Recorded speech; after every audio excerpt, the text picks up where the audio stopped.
할렐루야. 제가 여러분들에게 수차례에 걸쳐서 고백을 드렸습니다만 저는 우리 부모님께 대한 특별한 감사가 있습니다. 저는 우리 아버지와 어머니를 생각하면 정말 감사합니다. 물론 일반적으로 자식들은 부모님을 생각하면 감사하지요. 부모님의 그 사랑을 세상에 어느 누구에게서 받을 수 있겠습니까? 부모님처럼 우리를 위해서 그렇게 희생하시는 또 다른 인간이 세상에 어디 있겠습니까? 그 부모님의 사랑과 희생을 생각할 때 감사하지 않을 수가 없고 기억하지 않을 수가 없습니다. 그런데 제가 오늘 여러분들에게 부모님께 대한 감사를 그냥 감사라고 하지 않고 특별한이라는 이 단어를 하나 더 붙였습니다. 저는 우리 부모님께 대한 특별한 감사를 갖고 있습니다. 그것은 무엇 때문에 그러냐면요, 우리 부모님이 저에게 예수님을 알게 해주셨기 때문에 그렇습니다. 저희 아버지와 어머니는 제가 어렸을 때부터 예수님을 알게 했고 교회에 함께 손잡고 다녀주셨고 예수님께 기도하는 법을 가르쳐 주셨고 예수님의 말씀이 소중하다는 사실을 알려주셨고 예수님을 통해서 나타난 진리의 중요한 것들에 대해서 부모님이 저에게 알려주셨습니다. 여기 미소나 미주나 또 한성아, 너희들은 정말 좋은 부모님을 만난 거다. 진짜 좋은 부모님을 너희들은 만난 거야. 그래서 어렸을 때부터 너희들이 정신이 형성되어지고 지식을 알아가는 과정 속에서 교회에 나오게 되었고 진리를 듣게 되었고 예수님을 여러분 마음속에 담게 되었다는 것은 정말 다행인 일이고 그 일을 감당해 준 너희들의 부모님께 감사하고 나는 평생에 진짜 좋은 부모 만났다라고 하는 사실을 평생 잊지 말기를. 알았지? 저는 고향에서 이렇게 예수님을 인생의 선물로 받은 친구가 별로 없었습니다. 그러니까 저는 우리 고향 시골에서 부모님을 통해서 예수님을 소개받은 희귀한 드문 복받은 인생이었고 저는 그래서 부모님을 통해서 알게 된 예수님을 제 인생의 최고의 보물로 지금도 그렇게 여기고 있습니다. 그런데 여러분, 여기 미소나 미주나 또 우리 집 아이들도 어렸을 때부터 그렇게 예수를 부모를 통해서 받아서 알게 되었을 텐데 틀림없이 이런 고민을 해봤을 거예요. 무슨 고민이냐면은 내가 예수를 믿고 교회 다니는 게 혹시 가스라이팅 당한 것은 아닐까.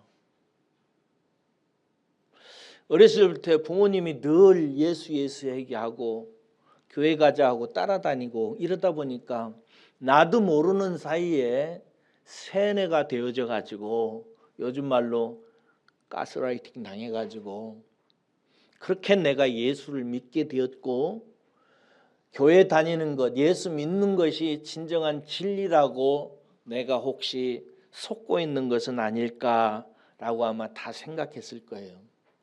틀림없이 우리 자은이나 준하도 이 문제를 가지고 마음에 많이 고민하고 생각할 거라고 생각이 듭니다.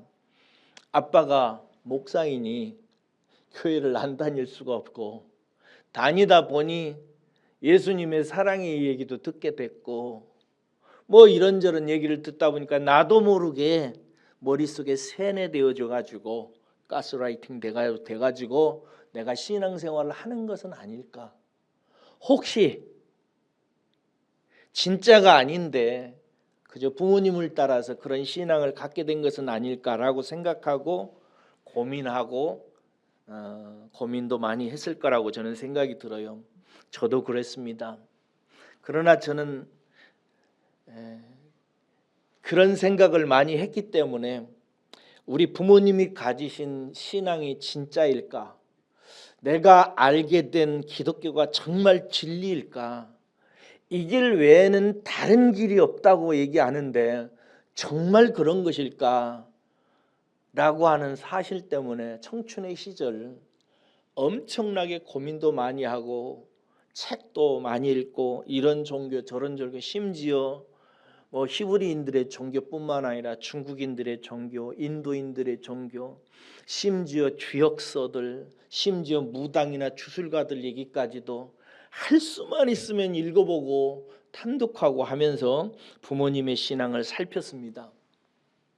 그 이야기를 이제 할 테니까 여러분들 한번 잘 들어보시기 바랍니다. 제 부모님의 신앙은 제가 살펴본 바에 의하면 일반적인 종교 현상은 아니었습니다. 여러분, 일반적으로 종교는 복을 받기 위해서 갖습니다. 일반적으로 사람들은 자기가 믿는 신의 도움을 입어가지고 건강하다든지 부귀를 누린다든지 돈을 번다든지 성공한다든지 혹은 마음의 평안 같은 것을 얻기 위해서 교회도 가기도 하고 절간에 가기도 하고 무당을 찾기도 하고 이런저런 요가를 하기도 하고 성찰을 하기도 합니다. 뭔가 좋은 것이 있기 때문에 내 건강이나 가족의 행복이나 복이나 돈을 벌거나 뭔가 좋은 게 있기 때문에 세상 일반적으로 종교는 성립해요. 그런데 제가 살펴본 우리 부모님은 그런 것이 아니었습니다.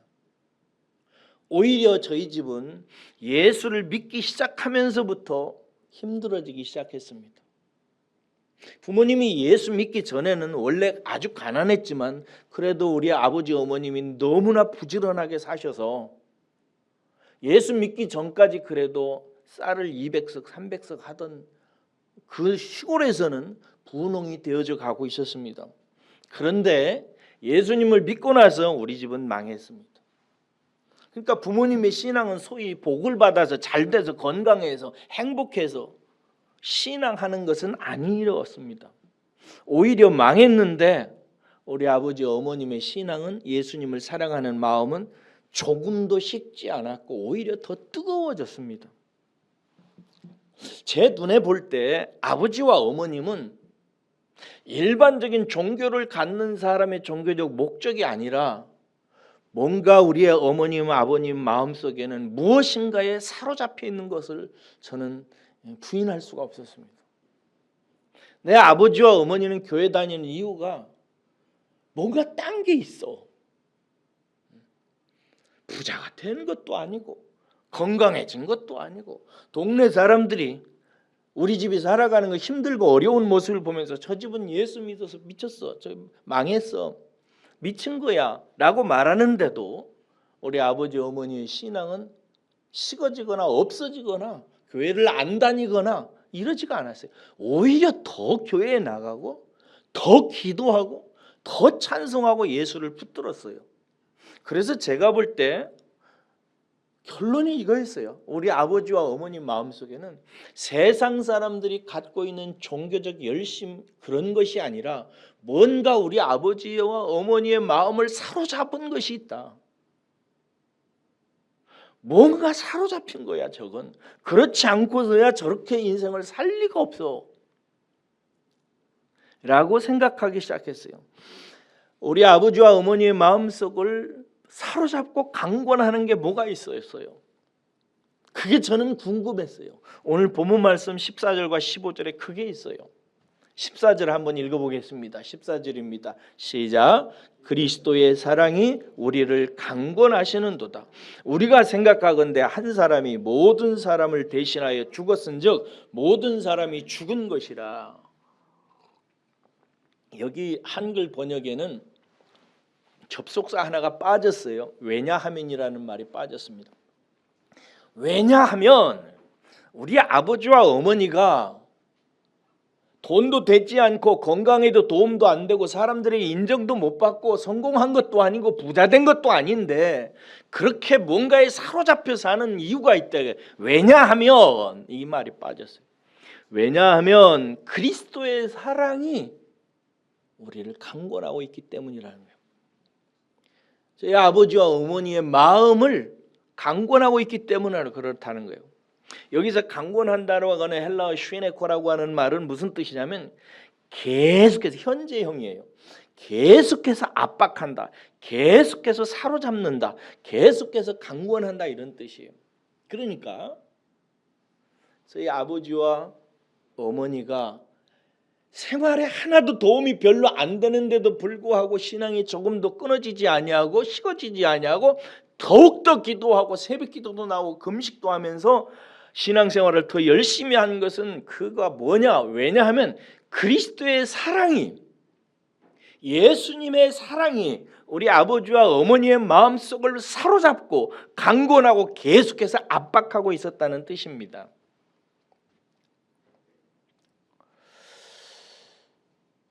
그래서 제 마음속에 부모님을 사로잡은 그리스도의 사랑이 무엇일까?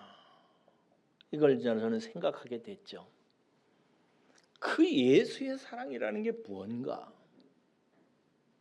여러분 생각해 볼 만하지 않겠어요?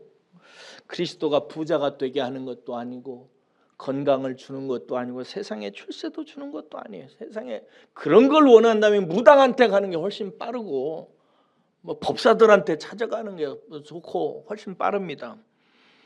그런데 그런 것이 아닌데 그리스도의 사랑이 계속해서 저희 아버지와 어머니의 마음을 사로잡고 강권하고 있다는 것은 한번 생각해 볼 만한 일이라 이 말이에요. 한번 숙고해 볼 만한 일이에요. 여기 우리가 생각하건대 이러잖아요. 그리스도의 사랑이 우리를 강권하시는다. 우리가 생각하건대 이 말은 무슨 말이냐면 어떠한 사실에 대해서 숙고하여 판단한다는 뜻이에요. 그러니까 어떤 사실에 대해서 그리스도의 사랑에 우리들이 사로잡히고 우리들이 붙잡히는 이 현상에 대해서 한번 깊이 숙고하고 판단해 봐야 된다는 거죠. 뭐에 대해서? 15절 하반절에 한 분이, 이 예수님이란 말이야, 한 분이 모든 자를 대신하여 죽으셨다. 그 까닭에 모든 사람도 죽었다라는 사실을 생각해 봐야 된다는 얘기입니다. 이게 무슨 말인가? 한 분이 모든 자를 대신해서 죽었고 그 죽은 까닭 때문에 모든 사람도 죽었다. 이것이 그리스도의 사랑의 강권이다라고 본문은 얘기해요. 이 말씀을 좀 설명을 드려야 됩니다. 여러분 구약의 제사법을 알 것입니다. 이제 많이 들으셔서 구약에서 이스라엘 사람들을 하나님께서 1년에 최소한 몇 번 나오라고 그랬어요.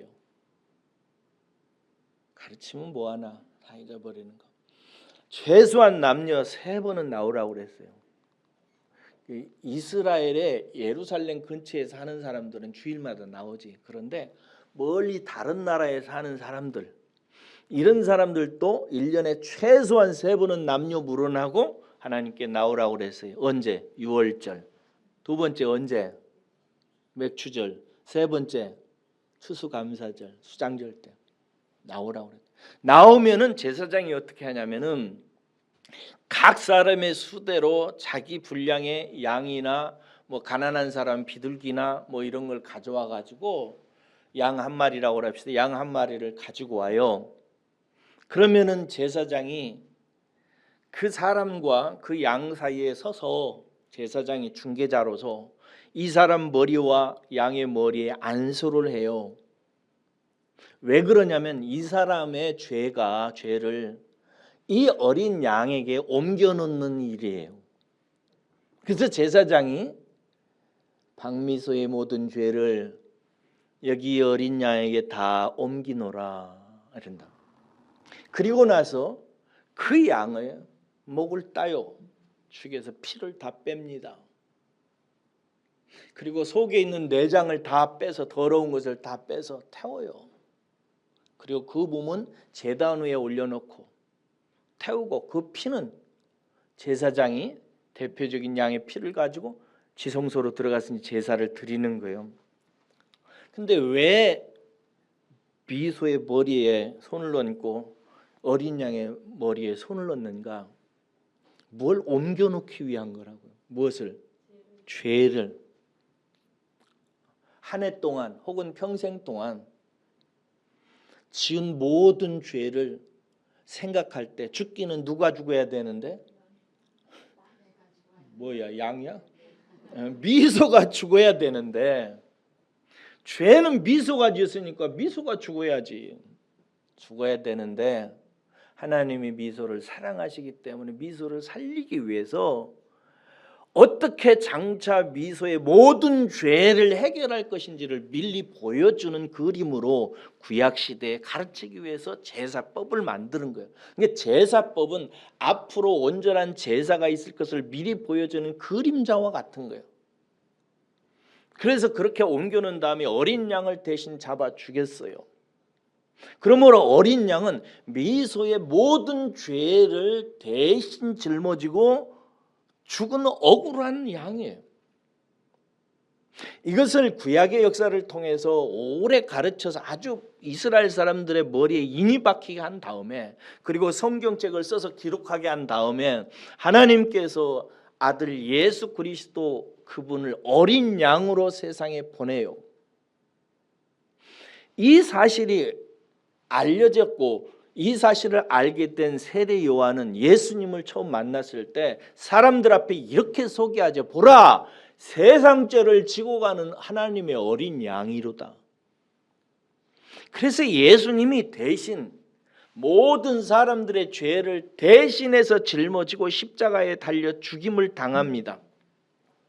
이유는 무엇 때문에 그런가? 우리의 죄 때문에. 죄는 뭐예요? 죄가 뭐죠? 도둑질하고 남과 싸우고 욕하고 이런 것들인가요? 그것은 죄의 열매고 죄의 결과예요. 죄는 뜻이 뭐냐면 하나님 떠나서 사는 인격적인 삶을 말해요. 하나님 밖에서 하나님과 관계없는 상태에서 하나님과의 생명적인 관계가 끊어진 상태에서 생각하고 느끼고 행동하는 모든 것들이 다 죄예요. 아니, 그 사람 인생 자체가 다 죄라고. 아니, 그 사람 자체가 죄예요. 그래서 예수님이 죄가 되었다고 이렇게 베드로 사도는 얘기하죠. 죄가 됐다고. 우리들이 죄이기 때문에. 그래서 예수님이 십자가에 달려 죽으십니다. 그래서 예수님이 어린 양이 돼서 우리의 죄를 대신 다 짊어지시고 죽으셨어요. 결과는 어떻게 됐는가? 우리가 죄에 대해서 예수님이 죽었듯이 우리도 죄에 대해서 죽은 자가 된 거예요. 죽었다는 말이 무슨 뜻이라고 그랬어요? 상관이 없다. 끊어졌다. 이게 전혀 관계가 없다 이거예요. 왜? 우리는 죄에 대해서 상관이 없습니다. 믿으시길 주의 이름으로 축원합니다. 이걸 깨달으셔야 돼요. 그래야 자유가 옵니다. 우리는 죄에 대해서 상관없어요. 믿으세요? 제가 언젠가 이런 얘기를 했습니다. 우리가 1000명, 10,000명을 죽여도 우리는 천국 갑니다. 이거 믿으세요? 믿어줘야 돼요. 우리는 죄와 상관이 없어요. 왜? 하나님의 아들 예수 그리스도가 어린 양이 되어서 모든 인생의 죄를 다 짊어지시고 십자가에 달려 죽어서 죄와 상관이 없게 된 거예요. 왜냐하면 우리에게 물을 죄가 없어졌으니까. 어린 양이 죽었으니까. 대신 짊어지고 죽임을 당했으니까. 그래서 어린 양 예수 그리스도가 죄에 대해서 죽었어요. 그런데 예수님이 죄 때문에 죽었기 때문에 우리도 그분이 우리를 대신해서 죄를 처리했기 때문에 우리도 죄에 대해서 죽었어요, 살았어요? 죽었어요. 이것을 대속이라고 얘기합니다. 대신 대자, 속죄할 속자. 그래서 죄를 대신해서 속죄해 주심으로 말미암아 우리들이 살게 된 거예요. 죄로부터 자유하게 된 것입니다. 제가 시골에 지낼 때 요즘에는 그런 가게가 없어요. 언제부터 이런 게 없어졌나 모르겠어요. 옛날에는 외상값이라는 게 있었어요. 그죠? 우리 동네에 그 구멍가게가 있으면 대부분 이제 소주도 팔고 그랬어요. 그리고 또 뭐 술집 음식점 가면 늘 소주나 이런 거 팔고 이랬죠. 그러면 동네 어르신들이 여름철이나 이럴 때는 돈이 없어. 이제 추수를 하고 쌀이나 콩이나 이런 걸 팔아가지고 돈이 생겨야 이제 여윳돈이 생기니까 돈이 없으니까 어떻게 돼요? 술집 가서도 아주머니 이러고 가곤 했어요. 이게 뭔 뜻이에요? 달아놓으라고 그랬는데 옛날 말로 이거 외상이니까 적어 놓으라고 나중에 갚겠다고 이렇게 돼 있다고. 제가 알고 있는 어떤 동네 형님은 그분은 술 마시다가 돌아가셨는데 이분은 알코올 중독이었어요. 근데 알코올 중독이니 뭐 일을 제대로 하겠어요. 그래가지고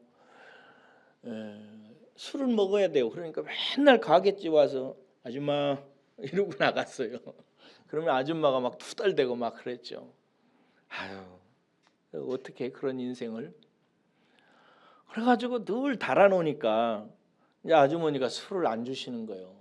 하루는 내가 뭘 사러 갔는데 아주머니가 안 준대요.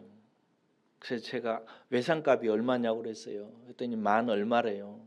그래서 내가 그랬어요. 여러분의 담임 목사 이렇게 착해요. 아줌마 그거 내가 줄 테니까 술 주세요. 이러고 제가 외상값을 갚아드렸어요. 여러분 외상값을 제가 갚아줬으니까 그 형은 외상값에 대해서 자유하게 됐어요. 다시 갚아야 돼요. 아이고 내가 먹어서 외상 졌는데 그 술 누가 먹었어요? 그 형님 내가 먹었나? 그 형님이 먹었어요. 근데 제가 그 외상값을 갚아줬어요. 그러면 그 형은 외상값을 갚아야 돼요? 안 갚아야 돼요? 안 갚아도 돼요.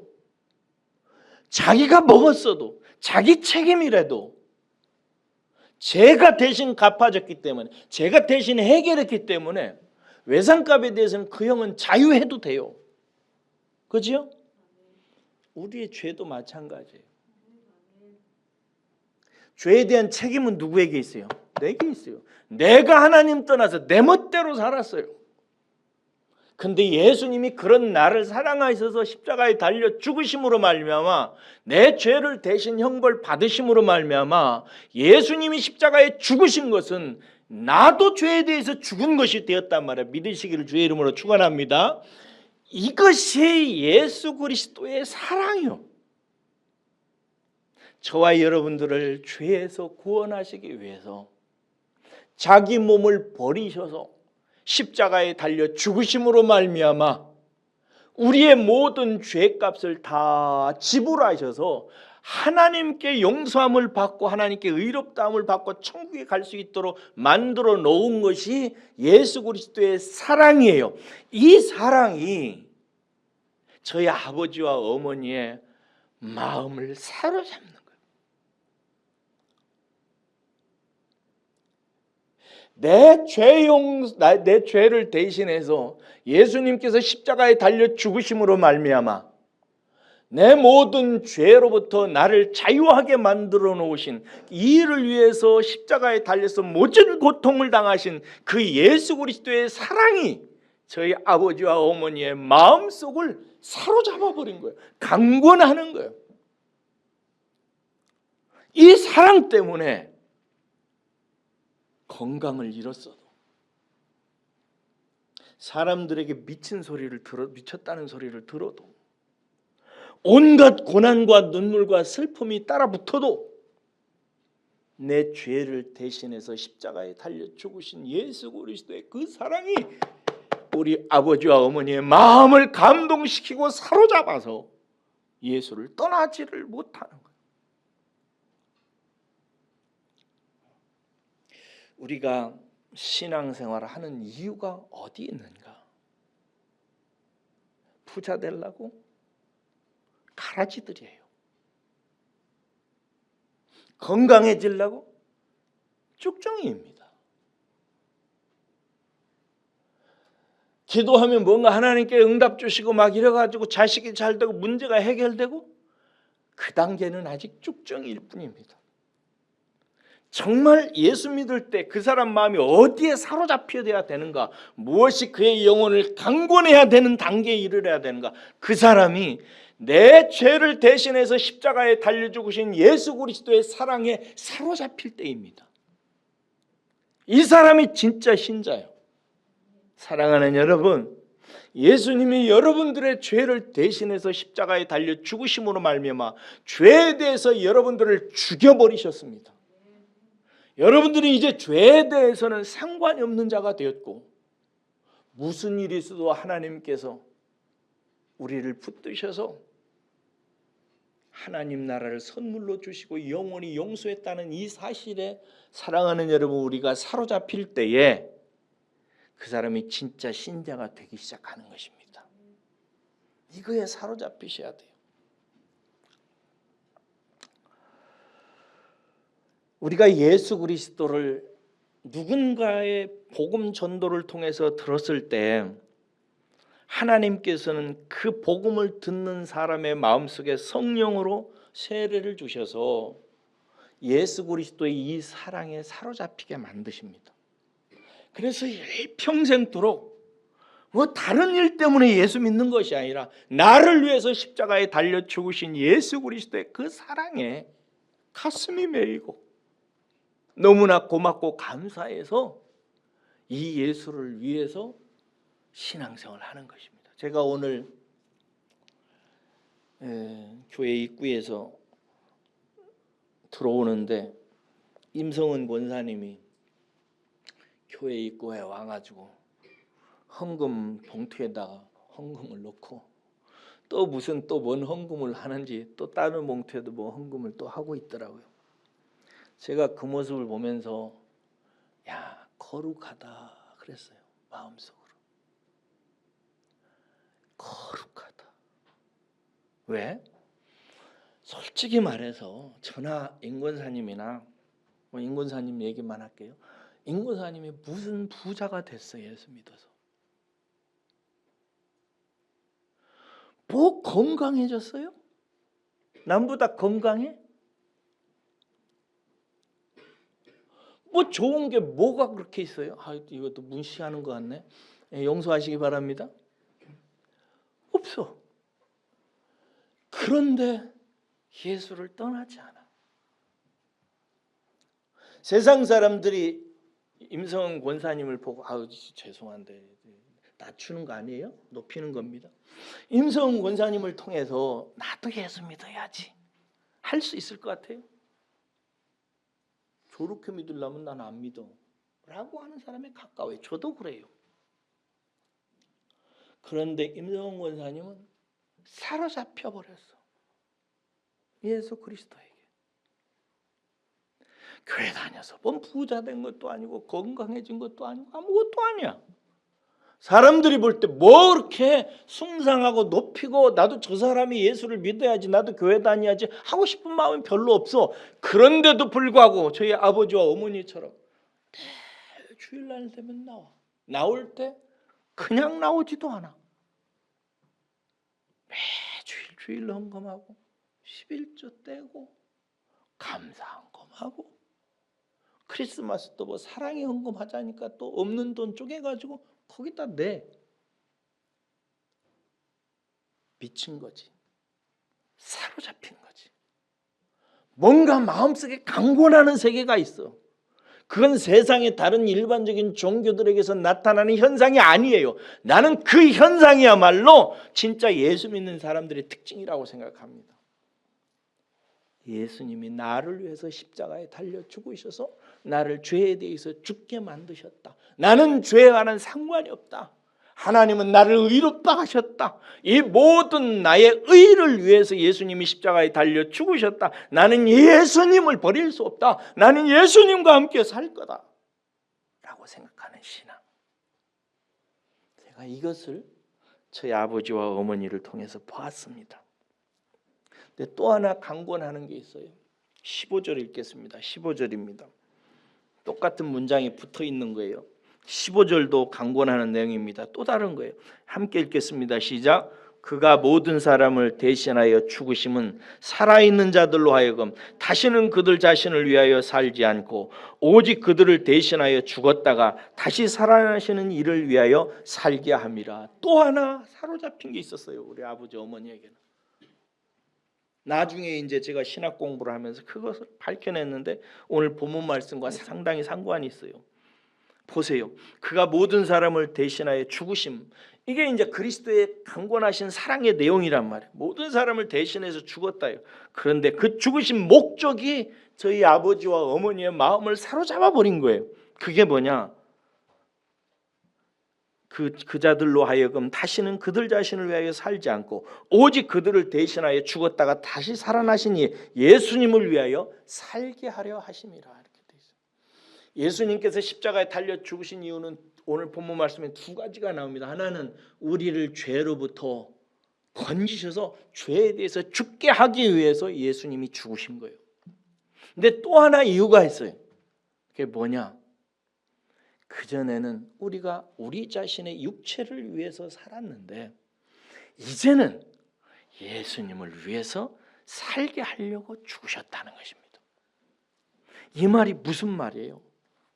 이 잘못 이제 이해하면은 이 예수님의 강권하심은 결국 우리를 구원하신 후에 예수님을 위해서 수단으로 만들었나? 그래서 예수님을 위해서 살라고. 그래서 임성은 권사님이 맨날 교회 나올 때 힘든데 예수님한테 이렇게 절하고 경배하고 노래 불러서 예수님 기쁘게 해드리고 헌금 바치고 뭐 충성하고 뭐 봉사해가지고 예수님을 기쁘게 하려고 한 건가? 그래서 구원받은 모든 사람들은 결국은 예수님의 수단이 되고 놀이객감이 된 거 아닌가?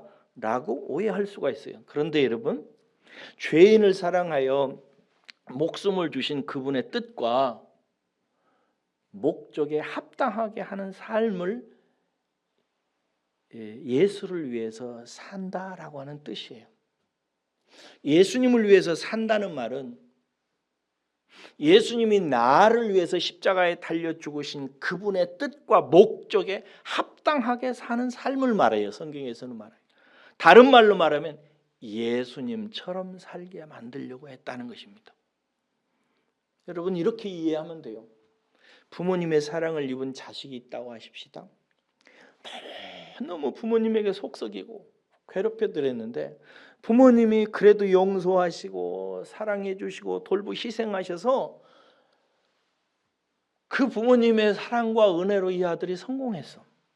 이 아들이 어느 날 이제 부모님을 위해서 살아야 되겠다라고 했을 때 부모님에게 내복 사다 드리고 부모님 신발 사다 드리고 부모님 집 사드리고 부모님 일평생 보험금 대신 대드리고 차 사드리고 이런 일을 하겠다는 뜻일까요? 물론 그것도 그 속에 포함될 수 있어요. 그러나 그것은 수준이 낮은 것입니다. 부모님의 사랑과 희생을 입고 자기가 어느 정도 사람이 되고 성공했을 때 나는 이제 부모님을 위해서 살아야 되겠다는 이 말의 진정한 의미는 뭐냐면 그 부모님이 나를 위해서 사랑하고 희생한 일의 뜻과 목적을 헤아려서 그 뜻과 목적을 따라 살겠다는 뜻이에요. 그건 무슨 뜻인가? 내 인생을 부모님의 사랑과 은혜를 빛내게 하는데 내 남은 삶을 써야 된다는 것을 말하겠죠. 그렇죠? 그래서 누군가 남을 위해서, 세상을 위해서, 가난하고 소외된 자들을 위해서 그들을 섬기고 그들을 위한 인생으로 살 때 내 부모님의 사랑과 희생의 가치가 정말 빛나는 것입니다.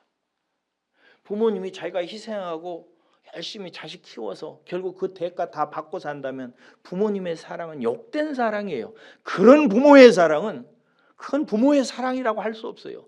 참다운 부모의 사랑은 뭐냐? 자기가 희생하고 노력하고 수고해서 우리 자식이 성공해서 나 내복 사다 주고 나 차 사주고 이렇게 받는 부모의 사랑은 이건 욕된 사랑이에요.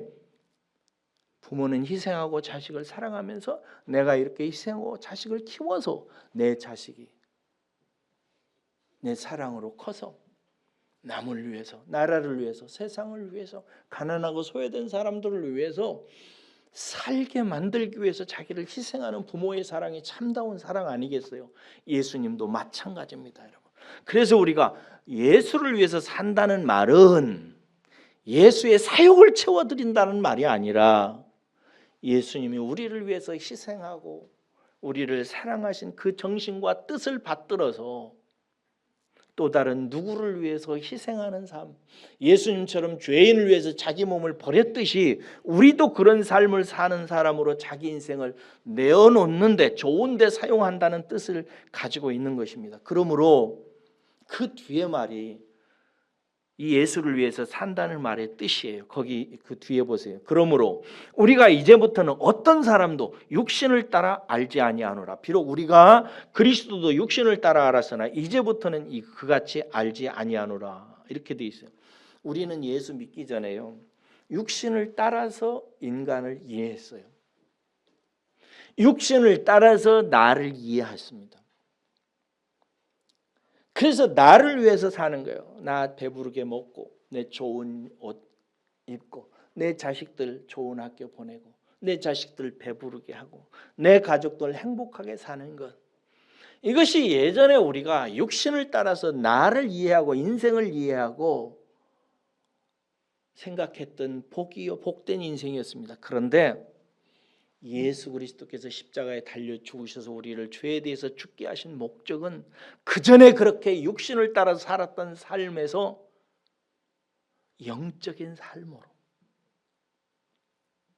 다른 사람을 구원하고 다른 사람을 돕고 열심히 공부해서 누군가를 위해서 좋은 지식을 전달해주고 열심히 돈 벌어서 누군가의 먹을 것을 제공해주고 열심히 무언가 기술을 익혀서 세상과 다른 사람의 유익을 위해서 사용하는 삶을 살라고 하나님께서 우리를 구원하셨다는 사실을, 예수님이 십자가에 달려 죽으셔서 죄에 죽게 하셨다는 사실을 깨닫는 인생인 것입니다. 그래서 예수 믿기 전에는 육체를 따라 육신을 위해서 살았다면 이제 예수 그리스도로 말미암아 구원을 받은 사람은 이제부터는 그런 인생을 살지 아니하고 영적인 삶을, 가난하고 소외되고 불쌍하고 억울하고 아직 구원받지 못하고 그런 사람들을 위해서 내 인생을 드리는 삶으로 사는 것이에요. 이것이 예수님처럼 사는 것입니다. 제가 안식 올 때 우리 교회 와서 두세 달 동안 설교했던 분이 계시죠? 누구죠? 송아무개? 송철이 송영광 목사님이죠. 원래 이름은 송철인데 영광으로 바뀌었더라고요. 송영광 목사님, 선교사님이십니다. 근데 제가 이분을 이제 안식월에 우리 교회 와서 설교 좀 해달라고 말씀드리기 위해서 찾아가서, 그 전에 대학원 다닐 때 젊었을 때 즐겁게 지내던 얘기는 이제 다 알지만 그 후의 스토리를 모르잖아요. 그 후에 어떻게 살았는지를 대략 이제 산을 산책하면서 들었어요.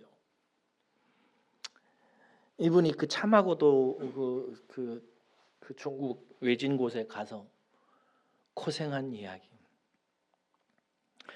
일이 잘 풀리지 않아 가지고 마음고생하면서 귀에서 환청이 들리고 귀가 잘 들리지를 않고 고산병과 같은 병에 시달려 가지고 끙끙 앓던 이야기. 거기서 자식들을 키우는데 세 놈의 자식들을 학교도 보내지 못하고 교육도 제대로 하지 못하고 돈이 있어야 선교사 일도 하는데 돈도 없어가지고 고생 죽으라고 하고, 그러다가 나중에 이제 중국에서 쫓겨나가지고 한국에 왔는데 한국에 집 한 채가 있어요. 전세방이 있어요. 자식들은 그 중국 외지에서 그냥 굴러먹다가 한국에 왔으니 한국 사회에서 어떻게 적응을 해요? 한 가정의 아버지로서 여러분 같으면 어떻겠어요? 가장이잖아. 다 큰 자식들 갑자기 한국에 끌어들고 와가지고 어떻게 사냐 말이야. 밤중에 잠을 못 자고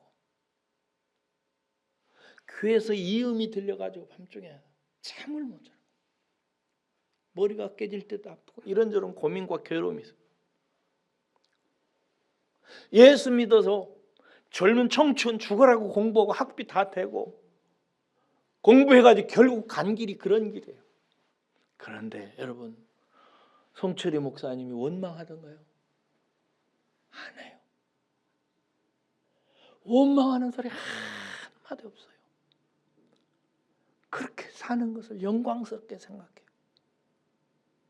예전에 자기 육체를 위해서 살려고 했던 시절이 있었대요. 그런데 예수님 만나고 예수님이 나를 위해서 십자가에 달려 죽으신 그 놀라운 복음 앞에 마음에 사로잡혀가지고 주의 사랑의 강권함을 입어가지고 나머지 삶을 고난 구렁텅이에다가 가족과 함께 사랑하는 아내와 함께 구렁텅이에 쏟아 자기 인생을 드린 거예요. 가정까지. 그런데 원망 한마디 없어요. 하나님을 찬양합니다. 예수님을 찬양합니다. 이런 인생을 뭐라고 오늘 본문 말씀에 정리하냐면요, 보라 새 것이 되었도다. 새 피조물이다 라고 얘기하는 거예요. 예수 그리스도의 십자가를 통해서 죄에 대해서 죽은 그 사람이 자기를 위해서 십자가에서 죽은 예수 그리스도의 삶을 따라가기 위해서 돈도 안 되고 건강도 잃고 자식들도 고난투성이 있는데 여전히 어떻게 하면 다시 중국에 가서 다시 그 삶을 살까? 남은 인생을 어떻게 가난하고 예수 모르는 사람들한테 다시 가서 다시 복음을 전할까? 그것을 놓고 기도하면서 중국 문이 열리기를 위해서 기다리고 있어요. 그 인생을 가리켜서 성경은 보라 예전 것은 지나갔으니, 옛날에 자기 육체를 위해서 살던 인생은 지나갔으니 보라 새 것이 되었도다. 이것이 새 피조물의 뜻입니다. 예수님께서 십자가를 통해서 만들어내 놓으신 새 창조물, 세상에서 볼 수 없는 모습들, 이것입니다.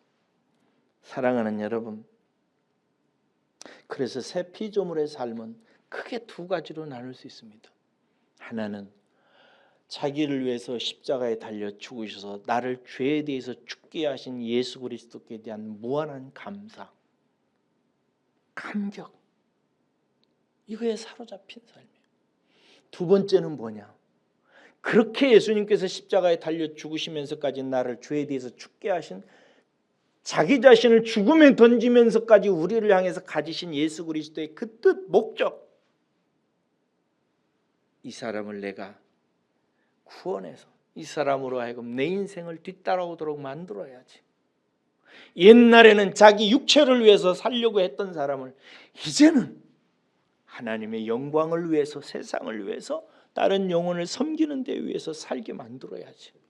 새 피조물을 만들어야지 라고 하는 예수님의 뜻을 마음속에 간직하고 사는 삶입니다. 성탄절이 다가왔습니다. 세상은 성탄절을 육체로 맞이하고 즐깁니다. 맛있는 거 먹고 친구와 술 마시고 연애하고 가족과 함께 여행하고 입에 맛있는 것, 몸에 좋은 옷 입고 즐겁고 행복하게 그렇게 살아갑니다. 예수 그리스도가 오신 성탄의 그 놀라운 복음을 가지고 자기 육체를 위해서 써먹습니다. 그러나 사랑하는 여러분, 저와 여러분들은 성탄절을 그렇게 보내시면 절대 안 됩니다. 예수님이 이 세상에 오신 것을 기념하는 날이 성탄절이에요. 예수님 생일날 아니에요. 예수님 생일날은 몰라요. 하나님께서 감추셨어요. 저는 예수님의 생일날을 감추신 것이 고마워요. 성탄절은 뭐냐? 성탄, 예수님의 이 세상에 탄생하신 일을 기념하는 날이 성탄절이에요. 탄생하신 그 일의 목적이 뭐냐? 저와 여러분들을 죄에 대해서 죽게 하시려고. 그래서 새 피조물 만들어서 예수님이 살아갔던 영적인 삶을 닮아가게 만들려고 이 세상에 오신 거예요. 그러니까 사랑하는 여러분, 이번 성탄절을 맞으면서 두 가지를 기억하세요. 나를 죄에 대해서 죽게 하시기 위해서 십자가에 달려 죽으시기 위해서 오신 예수님을 감사하세요. 찬송하세요. 기뻐하세요. 그리고 더욱더 그분께 사로잡히시기를 주의 이름으로 축복합니다. 그리고 두 번째는 그렇게 죽으신 목적을 기억하세요. 새 피조물의 삶을 기억하라고요. 하나 더 붙이자면 성탄절을 맞이하면서 하나님께서 아들을 내어주셔서 하나님과 우리 사이의 죄 문제를 다 용서하신 것처럼 여러분 마음속에 있는 어떤 사람에 대한 섭섭함, 어떤 사람에게 받은 상처 다 용서하시기를 주의 이름으로 부탁합니다. 하나도 끌어안고 있지 마세요. 자식에 대한 감정, 부모에 대한 감정, 이웃에 대한 감정, 같은 교회 집사님, 권사님에 대한 불편한 마음 다 십자가에 내어놓고 성령의 불로 다 태우시기를 주의 이름으로 축원합니다. 그리고 그런 나를 만드시기 위해서 십자가에 달려 죽으신 예수 그리스도를 마음껏 찬양하는 성탄 맞으시기를 주의 이름으로 축원합니다. 기도하겠습니다.